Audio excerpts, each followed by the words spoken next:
Asparagus is not just a vegetable. It is a promise of spring.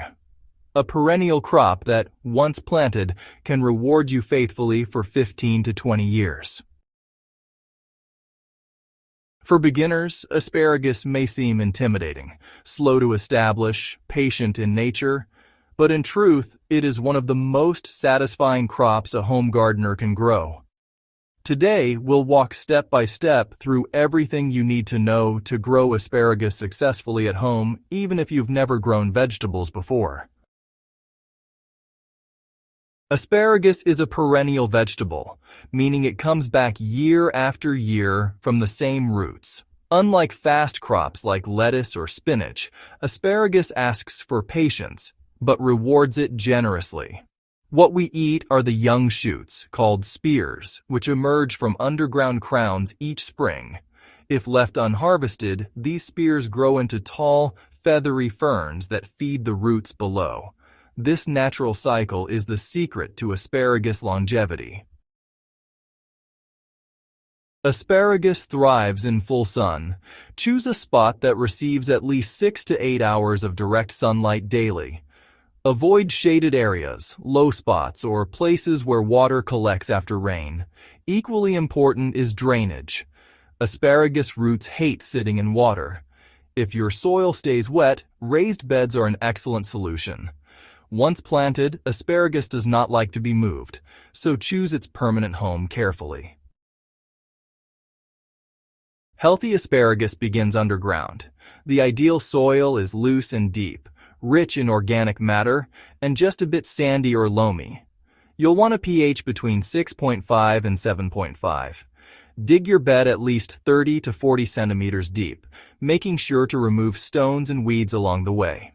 Then, mix in well-rotted compost or aged manure generously. This preparation isn't really optional. It's what determines your harvest for decades to come. While asparagus can be grown from seed, crowns are honestly the best choice for beginners. Crowns are 1-year-old asparagus plants, already developed and ready to grow. The advantages of crowns? Well, they establish faster, offer more reliable growth, and you'll get to harvest earlier, by 1 to 2 years actually. Seeds, on the other hand, require extra patience and care, and they often delay your harvest significantly. Dig trenches about 20 to 25 centimeters deep and space them 30 to 45 centimeters apart. Place each crown at the bottom of the trench with the roots spread outward like a star. Space the crowns 30 to 40 centimeters apart. Then, cover them lightly with soil, just about 5 centimeters at first. As the shoots grow, keep gradually filling in the trench over several weeks until it's level with the ground. This method encourages strong, deep root systems, which is exactly what you want. Asparagus really needs consistent moisture, especially during those first couple of years. It's best to water deeply once or twice a week, depending on the weather. Try to avoid shallow, frequent watering, since that can actually weaken root development. Once your asparagus is established, it's surprisingly drought-tolerant, but hey, regular watering still helps improve spear size and tenderness. So, feed your asparagus in early spring and again after harvest. Some of the best options are compost, a balanced organic fertilizer, or well-rotted manure. After the harvesting season ends, let those ferns grow and keep feeding the roots.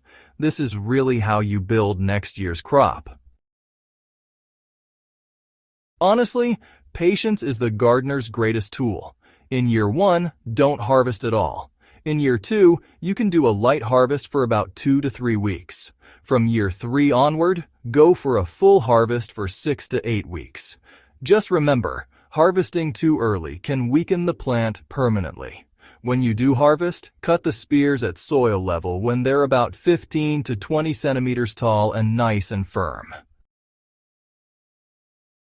Once harvesting ends, it's important to stop cutting. You want to allow the spears to grow into tall ferns. These ferns, photosynthesize, and send energy back into the crowns for next year's growth. Do not cut the ferns until they turn yellow or brown. Usually that happens in late autumn. At that point, go ahead and trim them down to ground level. Asparagus is honestly relatively pest resistant, but you still need to watch for a couple of things. Asparagus beetles and rust disease, especially in humid conditions. Hand-picking beetles and maintaining good airflow will prevent most issues, and really, healthy soil is your best defense. Once established, asparagus becomes one of the lowest maintenance crops in your garden. Every spring, without replanting, without reseeding, it rises again, stronger, thicker, more generous. It is not just food, it is a long-term relationship with your soil. Asparagus teaches us patience, rewards us with abundance, and reminds us that some of the best harvests in life take time. Plant it once, care for it well, and for years to come, your garden will thank you.